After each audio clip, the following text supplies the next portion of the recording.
परिसर अभ्यास इयत्ता 3री धडा 11वा आपली हवेची गरज. सांगा पाहू पुढील कोडे तुम्ही नक्की सोडवू शकाल. या ठिकाणी एक कोडे दिलेले आहे. हे कोडे तुम्ही नक्कीच सोडवू शकाल.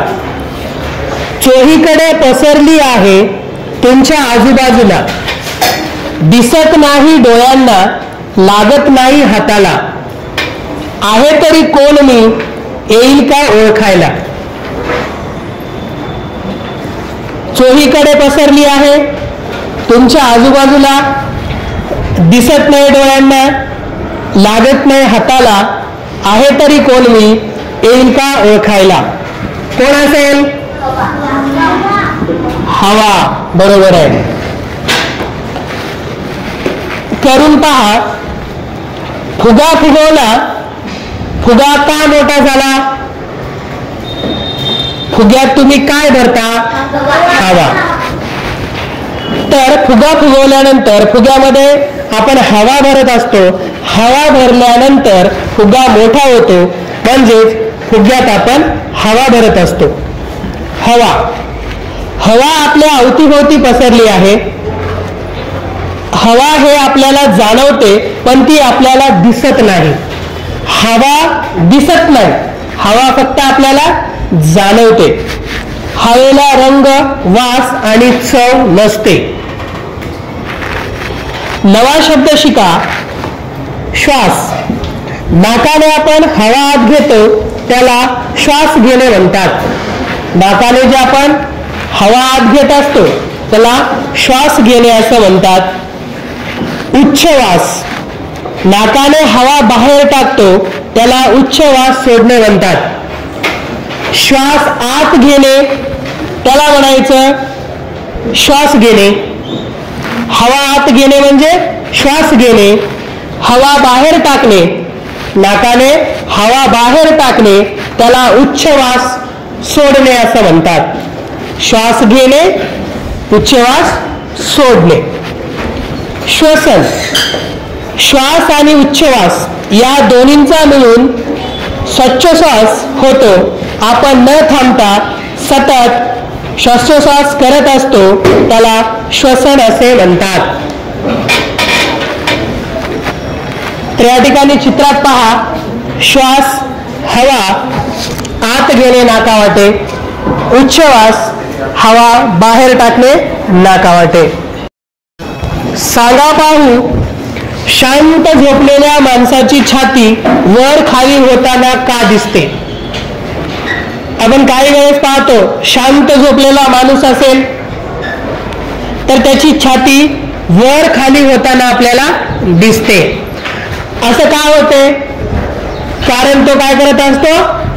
श्वासोच्छ्वास करत असतो, श्वास घेत असतो आणि उच्छवास सोडत असतो. त्याच्यामुळे त्या व्यक्तीची छाती वर खाली होताना आपल्याला दिसते. आपण श्वासोच्छ्वास का करतो? आपल्या शरीराचे काम व्यवस्थित चालायला हवे, त्यासाठी आपल्याला हवेची गरज असते. शरीराचे काम व्यवस्थित चालण्यासाठी हवेची गरज असते. श्वास घेताना आपण हवा आत घेतो.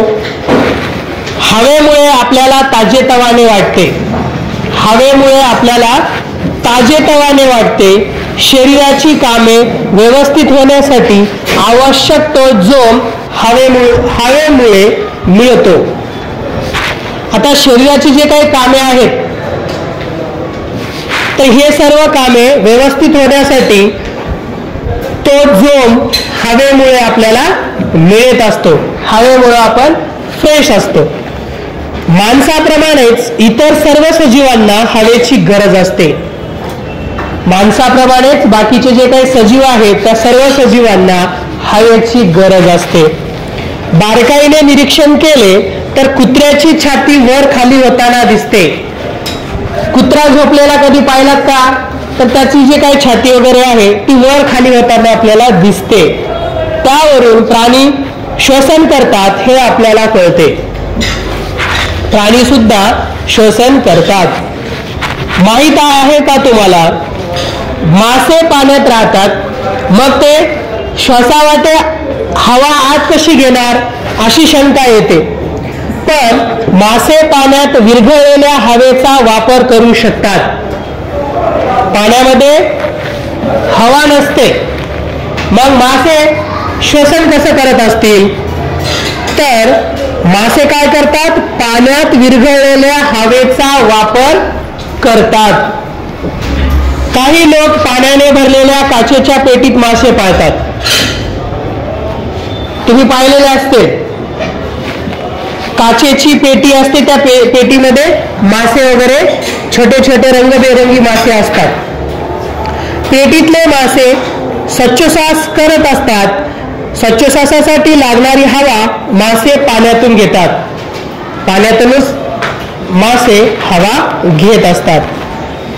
त्यामुळे पेटीतल्या पाण्यातील विरघळलेली हवा कमी होऊ शकते. हवा संपली तर मासे मरून जातील, म्हणून त्या पेटीतल्या पाण्यात सतत हवा सोडावी लागते. मग या पेटीमध्ये सतत हवा सोडावी लागते. हवा जर नसेल तर मासे मरून जातात. अशा पेटीतल्या पाण्यातून एकसारखे बुडबुडे येताना दिसतात, ते त्यामुळेच. तर चित्रामध्ये पहा, एक पेटी दिसत आहे, मुले मासे पाहत आहेत आणि त्या पेटीमध्ये बुडबुडे येताना दिसत आहेत. जे बुडबुडे दिसत आहेत ते हवा असते. तर हवा पाण्यामध्ये सोडल्यानंतर, पेटीतल्या पाण्यामध्ये हवा सोडल्यानंतर अशा प्रकारचे बुडबुडे बाहेर येताना दिसतात. करून पहा, एका पेल्यात अर्ध्याहून अधिक स्वच्छ पाणी घ्या. या ठिकाणी एक कृती करायची आहे. एका पेल्यामध्ये, ग्लासमध्ये अर्ध्याहून अधिक स्वच्छ पाणी घ्यायचं. वर्तमानपत्राच्या कागदाचा एक छोटासा तुकडा घ्या. त्याची वितभर लांबीची बारीक सुरळी बनवा. चित्रामध्ये सुरळी बनवत आहे. या सुरळीचे एक टोक पेल्यातील पाण्यात बुडवा. दुसऱ्या टोकाने पाण्यात फुंकर मारा. तुम्हाला काय आढळून येईल? तर या ठिकाणी एक ग्लास घेतलेला आहे, पेला, त्याच्यामध्ये अर्ध्यापेक्षा जास्त पाणी घेतलेलं आहे, स्वच्छ पाणी, आणि कागदाचा एक तुकडा घेऊन त्याला बारीक अशी सुरळी बनवलेली आहे. स्ट्रॉ माहिती आहे तुम्हाला? तर स्ट्रॉच बनवायची आहे कागदाची, आणि बनवल्यानंतर एक बाजू, त्या सुरळीची एक बाजू पेल्यामध्ये टाकायची आणि दुसऱ्या बाजूने फुंकायचं. फुंकल्यानंतर पाण्यात बुडबुडे तयार होतील, कारण आपण हवा पाण्यामध्ये सुरळीच्या माध्यमातून सोडत आहोत. म्हणजे पाण्यामध्ये काय तयार होणार? बुडबुडे तयार होतात. पेल्यातील पाण्यात बुडबुडे येतील. यातून काय उलगडते? फुंकरीतून हवा पाण्यात शिरली. फुंकरीतून काय शिरली? हवा पाण्यात शिरली. ती बुडबुड्यांच्या रूपाने बाहेर पडली. फुंकरीच्या